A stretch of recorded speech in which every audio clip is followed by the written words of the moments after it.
নমস্কার বন্ধুরা, খুব সহজেই বাড়িতে বানিয়ে নিন আটার তৈরি কুলি পিঠে। এই কুলি পিঠেগুলো আটা দিয়ে তৈরি। চলুন রেসিপিটা শুরু করা যাক। প্রথমে আটা নিয়ে নিয়েছি, তার মধ্যে সামান্য পরিমাণ লবণ দিয়ে অল্প অল্প জল দিয়ে আটাটাকে সুন্দর করে মেখে রেখে দেবো সাইডে। অন্যদিকে নারকেল নিচ্ছি, নারকেলটাকে ভালো করে কুড়িয়ে নেব। নারকেল কোরানো হয়ে গেছে, তারপর আমরা বেলনি পিঁড়ি নিয়ে নেব।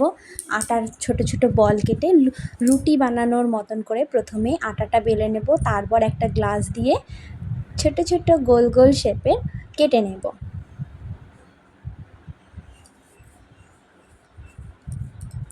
গোল শেপের রুটিগুলো আমরা করে নিয়েছি, দেখুন ছোট ছোট একদম গোল গোল। দেখুন সাত্বিকও আমাকে সাহায্য করছে কাজ করতে।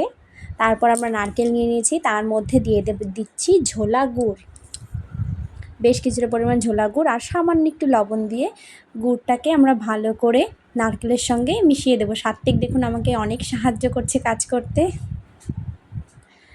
আমাদের নারকেল আর গুড় মেশানো হয়ে গেছে, এবার এটাকে আমরা সাইডে রেখে দেবো। এবার আমরা হাতে একটা যে ছোট লেচি বানিয়ে রেখেছি সেটা নিয়ে নেব, তার মধ্যে নারকেলের পুরটা দেব, দিয়ে সাইডগুলোকে খুব ভালো করে আটকে দেব। দেখুন আমাদের কুলি পিঠার শেপ রেডি হয়ে গেছে। আপনাদের যেমন শেপ পছন্দ আপনারা তেমন করে নিতে পারেন, যেমনভাবে আপনাদের পছন্দ হয় সেইভাবেই কুলি পিঠের শেপগুলো গড়ে নিতে পারেন। দেখুন একে একে সবগুলোর শেপ আমি গড়ে নিচ্ছি। আর হ্যাঁ বন্ধুরা, যারা আমার চ্যানেলটাকে সাবস্ক্রাইব করেননি তাদেরকে বলছি প্লিজ আমার চ্যানেলটাকে সাবস্ক্রাইব করুন। একইভাবে আমরা সমস্ত কুলি পিঠাগুলো গড়ে নেব। দেখুন আমাদের কুলি পিঠা গড়া কিন্তু হয়ে গেছে রেডি। এবার আমরা অন্যদিকে একটা কড়াই নিয়ে নেব, কড়াইয়ের মধ্যে দেব 1 চামচ ঘি। আপনারা চাইলে ডিপ ফ্রাইও করতে পারেন, কিন্তু আমি শ্যালো ফ্রাই করব। ঘিটা মেল্ট হলে আমরা একে একে কুলি পিঠেগুলো কড়াইয়ের মধ্যে দিয়ে দেব।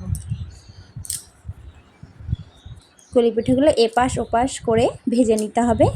দেখুন আমাদের কুলি পিঠে রেডি হয়ে গেছে, কিন্তু খুব অল্প সময়ে আপনারা বাড়িতে বানিয়ে নিতে পারেন এই কুলি পিঠেগুলো।